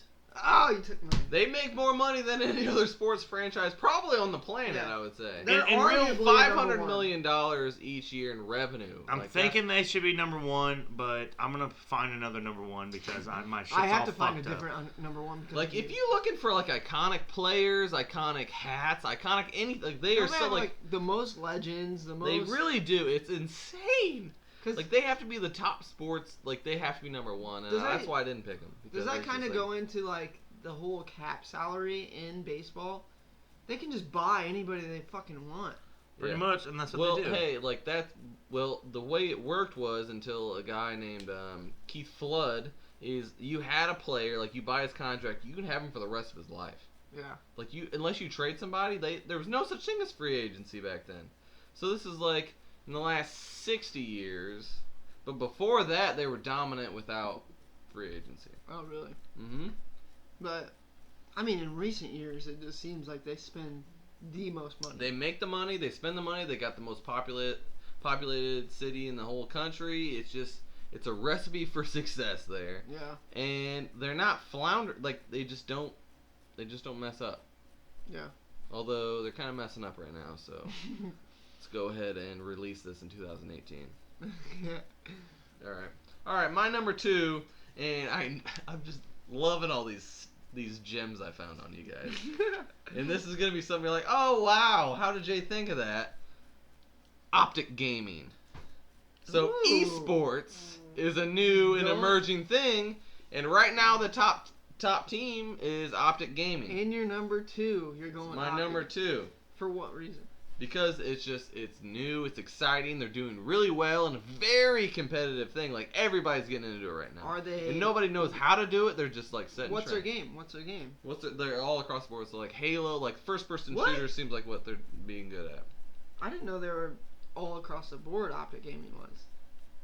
Do they have certain teams? Like is it Optic Gaming like franchise, and then they have like a subcategory of teams? They do, yeah. So like they have players and teams that get into each and every. Like it seems Yeah. like they get into every sport, but they were voted the best team by the Esports Confederation or whatever the last 2 years. Wow. I think that's just something that's gonna And get I bigger. think that It's started in gonna get 2004. bigger and bigger. Yeah, it's gonna get bigger and bigger, and these people are trendsetting. Oh yeah, And oh yeah, they're crushing it. definitely. They're crushing it. They were the X Games champions in 2014 and 2015, and won the Esports Team of the Year the last 2 years. Yeah. If you video game at all, I don't really like watch a lot of like championship video gaming because I like to like game myself. Yeah. But it's exciting stuff. It's catching to on, see- and like these teams, like this is Yeah. a sports franchise. They're making money, To see and somebody this stuff's play gonna that start game- making way more money. It's gonna catch on, and it's gonna explode. Oh yeah. Okay, so we'll go into my number two, which I'm gonna do my top two as football because that's what I'm good at. Go That's ahead what and I do it. know. Go ahead And drop it. I think my number two is Dallas Cowboys. Come on, bro. The Cowboys. Dallas Cowboys because they have 5 Super Bowls. That's They a have lot. 8 appearances in the Super Bowl, and I think that they are the number one. Like, if Jerry Jones was to sell the Dallas Cowboys, he could sell them for a fuck ton of money. They're the number one NFL value team. Yeah. I think they're the top 5 valued in all sports. I think Real Madrid and Barcelona are like a little bit above them at like Yeah. closer to $4 billion, but they're literally worth like $3.5 billion. They're- Like it's a ridiculous amount, And- and I get why you would choose them, and like I was probably gonna make them my number one because like realistically my whole thing's all messed up. I was just gonna break it down just on like value of your franchise. Yeah. And it's crazy to think like currently right now, if you want to go to a Cowboys game, okay, and they're not good, Yeah. they're not winning games, all They're right. 8-8 for the last. You want to go to a Cowboys game? It's the most expensive sporting event you can go to. The average ticket price is over $100, and that's for like nosebleeds. Okay, their beer, everything there in that whole entire stadium is overpriced. It's like I can't remember. I looked it up. It's I'm gonna throw some random numbers out there, but from what I'm trying to remember is it was for a family, so like a father to take like a son and a wife. It's like over $500. That makes me sad though. Like that's everything that's wrong in sports is right now the Dallas Cowboys. So they're mediocre. They're putting like just together like a mediocre package, and they're just selling us like an extreme price. Here's the main thing about the Dallas Cowboys. Their marketing scheme has been on point. America's day team. One, yes. That's why baseball is prevalent, is because it's America's pastime. Yeah. It earned that. The Dallas Cowboys. The Cowboys didn't earn that. The Dallas Cowboys have labeled themselves as America's team. With a star. So no matter how bad they fucking are, they sell out. It's crazy. They're gonna be on TV. Yeah, like they get shout all out the to them for drafting a Fort Wayne native. Shout out, just saying. The show. Come on, Jalen. Hopefully you can pull it all together. Man, do your thing. All right, I hate that, but like, all right, it's hard to argue with it, but I hate it. It's like everything that's wrong with sports for me. It's everything that's wrong with sports for me.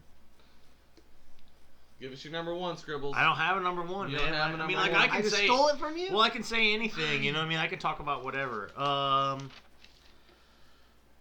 Just you took two of them. They were pretty good ones, the prevalent ones. I mean, like I can say, like the 49ers were great. Now they suck though. You know what I mean? Like Green Bay. One thing about I mean, like you could say that Green Bay is the best NFL franchise just because they have the most championships. Because Green Bay doesn't. Well, I mean, Pittsburgh has the most like Super Bowl wins. Yeah. But I'm talking about like overall championships. Green The Bay Lombardi Trophy is after Lombardi, who coached. They've been around. They're like it's a small town. I would say Green Bay is on the completely different spectrum from the Dallas Cowboys because that franchise is owned by the people. That's what thing owned is by called. the people. It's like stock based. Yeah, and it's a small town. Like that's like, yeah. Green Bay is not a major city here in the United States. It's just not. I just love that the people own that team. Yeah. It's stock based. I feel like I know someone who owns like one stock. I can't remember. I feel it's like my aunt's boyfriend or whatever. You can buy into that team, and it's just like you want to root for that team. The better they do, the more money you make. That's how sports should be. Like it should be like you're at least regionally invested, or it's your your close team. But you know what? Fuck the bullshit. Best sports team right now, Indiana Pacers. Represent. Yeah, we just made 2 trades, man. We're about to kill it next season. Paul George is a beast, man. Yeah. All right. My number one team, and I'm biased in this, but like I have facts to back it up. The Boston Celtics. Man, they've been pretty good. They were pretty good back in the 80s, weren't they? They're doing a lot with a little 60s right now. and They're doing a 70s. lot with a little right now. Brad Stevens should have won Coach of the Year. Just saying that. Fuck Golden State. Whoa, Chase. Keep it like we're militant on it. All right, me and Chase are big NBA fans. We love our NBA. We're just like enthusiasts about it. I like Golden State. I'm sorry I got so worked out. But Brad Stevens should have won Coach of the Year. It's silly that he didn't. All right, Steve Kerr definitely shouldn't have. Here's my dossier on why the Celtics are the number one franchise.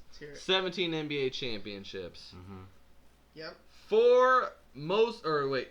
The most valuable franchise, number 4, according to Forbes right now. And they've been in the league since 1946, which is the very beginning of the NBA, and they've stayed in the same city. That's important for me. Like, that's rare that, like, a team has loyalty to its city and just does good by it. You can't leave Boston, though. You just can't. Boston. You can? Boston has to have a team. Teams have left Boston before. Really? Yeah. Gosh dang it. The Red Sox weren't the original team there. I didn't know that. The Braves were the original team in Boston, and they moved away. Yeah. Wow. They were the Boston Bees back then. Apparently, bees were much more dangerous. Prove me wrong, then. They were one of the first teams. They were one of the first teams to create the Big Three. Yeah, they changed the NBA with adding Kevin Garnett, Paul Pierce, and Ray Allen. They've changed like the way the whole thing is operated, and I really do think the NBA is going to be the biggest sports league in the United States here in the next 10 years. The NFL is dying. It's choking to death out here. I think it is. It's really choking to death like the brains of its players. And Realistically, like the NBA in Boston is just is poised to make moves and just become like just to be a dominant team here. And we're going to be talking about here 20 championships before the decade's out. I think there's. That's a bold statement. That's very They're bold. also going to sign Kevin Durant. Kevin too. Durant's coming. Well, with Kevin Durant's coming. And Boogie. Boogie's And coming. Hassan Whiteside. I'll take Hassan Whiteside over DeMarcus Cousins at this point if he comes with Kevin Durant. I think with that argument, I'll like argue that argument is yes, I do feel like football is dying out only because they need to address like people are getting brain damage and shit. You can't. It's a vital part of the game. But when you think about it like this, like the NBA Finals, yeah, it's cool when it gets to Game 7. That's fucking awesome because then it turns into a Super Bowl. The football, every single game you watch matters. Every single game. You want that single game gladiator Yeah, I thing. want to watch a game and know that this game. Well, then you could argue that UFC is just going to partake or just overtake. UFC. It's gonna absolutely. like NFL is going to if die. UFC could the records produce, and everything's going to die if with UFC it. could produce enough people of quality where they could play every week, then yeah, UFC would take over for sure. Yeah. And earlier when I was talking about how I was conflicting between the Lakers and the Celtics, and my reason being was because the Celtics were good in the 80s and the 70s. Okay, and then they were good in the 60s because they had Bill Russell, who pretty much got them all those championships. All right, so one player won them all those championships. Like that, you can't say one player did all of it. But really, in the 60s, there wasn't any other. You were arguing against saying Tom Brady gets the New England Patriots top franchise rights earlier. Yeah, he was arguing that, not me. I was saying that they don't have any other players on the team, and that's why they deserve to be in there. But all your championships came from when Bill Russell was there. The reason why I chose the Lakers is because they were good in the 60s and in the 70s and in the 80s and in the 90s and in the 2000s. And realistically, after 86, you guys were non-existent until early 2000s. Then you got good because you got a bunch of Hall of Famers, and then you only won one championship with the Big Three. Yeah, but they were there every year, and the way the Lakers have always done is with money. Like it's the same thing you attach to the Yankees is like they buy their teams. Yep. They buy their teams. The Celtics haven't bought their teams. You can't break it down to that though, because in the in the NBA, each team only has a certain salary cap because it's all shared income. Yeah. So pretty much every team has the same amount of money. Yeah. Okay, but in MLB, it's not like that. Everyone has their own amount of money they're allowed to spend based on how much money they make. There is a sharing thing involved, but overall, there's a reason why the Yankees are rich and have all the good players, and the Rays are poor and have no superstars. There's a reason. It's because the Yankees have more money. Yeah. And the NBA, every team has pretty much the same amount of money. They have the cap space where you can sign a team. In the MLB, there's no cap space. It's a communist system. Mm-hmm. Well, yeah, so like the Lakers figured it out. You buy superstars, you get championships. They've had the recipe for success. They've got the KFC they have a big market. Secret recipe going for a long time. I mean, who doesn't want to be in LA? You demand success there. Who doesn't want to be in a town that is big but yet like feels kind of small and has only all Hollywood, all the rich people live there? Feels small. How? Because it's not. It's so a big city. Have you been to LA before? No, I haven't. But it's like one of the biggest cities we have. No, second biggest city. It's on population. Yeah. Okay. It's spread out. But it's so spread out. It's not like like when we go to so like we're from Indiana, so like a big city to us would be like Indy. So when we drive down. But cities, Indy's huge. Yeah. Or did we say go to Chicago? Chicago, yeah. Okay, Chicago, when you are looking at it, you're like, look at all these skyscrapers. This place is ginormous. There's like 5 skyscrapers in LA. Really? That's it. Wow. It was bizarre to me. Yeah, it blew my mind. It takes hours to drive across to LA. Wow. But there's nothing, I mean, it's all these, they're like small buildings just spread out over all this land. Yeah, it's all flat and it's just super dry and hot, and it's like LA is huge. Jump on this highway and sit on it for 5 I knew it was huge. I didn't know that they didn't have like this awesome, huge metropolitan. You go downtown in LA and there's nothing there. There's nothing there. A bunch of hobos. Wow. And that's why the Clippers suck. No one goes to Clippers games. Yeah. And, Alright. and that's one of the main reasons why is because they're downtown LA. Yeah. The Clippers stadium is Staples Center is downtown LA. Huh. And there's nothing going on downtown LA. Me and Jay partied downtown LA and it was not that fun. Yeah, we made it probably fun wasn't. because we got We blacked did. out, but other than that, Yeah. That'll do it every time. Absolutely. Find one bar that you can get into and you're set. All right, my number one. And I was going to choose, I felt like you already mentioned them. I was going to choose the San Francisco 49ers, but I feel like they're on a decline. they're on decline. So I'm not choosing them. I'm picking The Bengals. They're on an up and coming. Pittsburgh Steelers. They have the most championships out of any NFL team, Can't argue that. most appearances, and they have the number one wide receiver right now. Antonio Brown. If I had to pick an NFL team, I would definitely would have chosen Yeah. Pittsburgh. And another thing too is they've always been irrelevant. Yeah. Every year, no Not matter. irrelevant, they've been relevant. Yeah, relevant. That's what I meant to Yeah. say. Sorry, but like every year they're like in the talk. Yeah, they're No matter they what, make they're the in the talk. playoffs constantly, and they just like Another they're always a player for that fucking Super Bowl. Always. Another thing that's really cool about the Steelers too is like the city of Pittsburgh itself is like so strong and tough, and it's like the steel curtain, you know. And then Yeah. it's like the football team embodies like everything that Pittsburgh is. That carries that ground and pound, that rough and Exactly. tough Well, offense. one thing I like about them too is their Super Bowl championships are like not just in one period. Oh yeah, It's they have 6 over, 1 or 2 here, 1 or 2 there, and it's like, they've dominated for since they've been a franchise, pretty much. yeah. And that's why I chose the Lakers over the Celtics. It's because they dominated in every era, no matter what. Not just because they had one in player. particular. Yeah. Yeah. Absolutely. Cool. I like it. All right. Alrighty, well, that's going to finish it off today. This one was a little bit longer than we've recorded before. We're like... If you Wow. made it to this point, then we love you. Yeah, We will awesome, send you a awesome. care package Yeah. of Cody's things. Yeah. We've drank a lot. Yeah, we appreciate all the SoundCloud views and whatnot. Listens. The listens, and we created the Facebook page, and we're getting a lot of likes and love from that. If you guys have any input or anything, just don't be afraid to comment on there. We're all administrators. We can all kind of interact with you and whatnot. And we're pushing for iTunes. So hopefully by the time you hear this one, we'll be on iTunes. Yeah. So And what's your top 5? What's your opinion on Yeah, go. Feel free to list microbreweries? those. Like What's your opinion on relationships and cheating?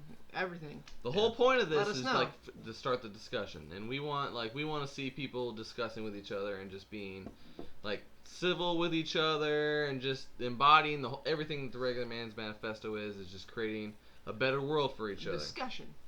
A Yeah. discussion. That's We what appreciate it, all guys. Boils down to. thank you. Love you. Love you too. Manifesto, regular man's manifesto.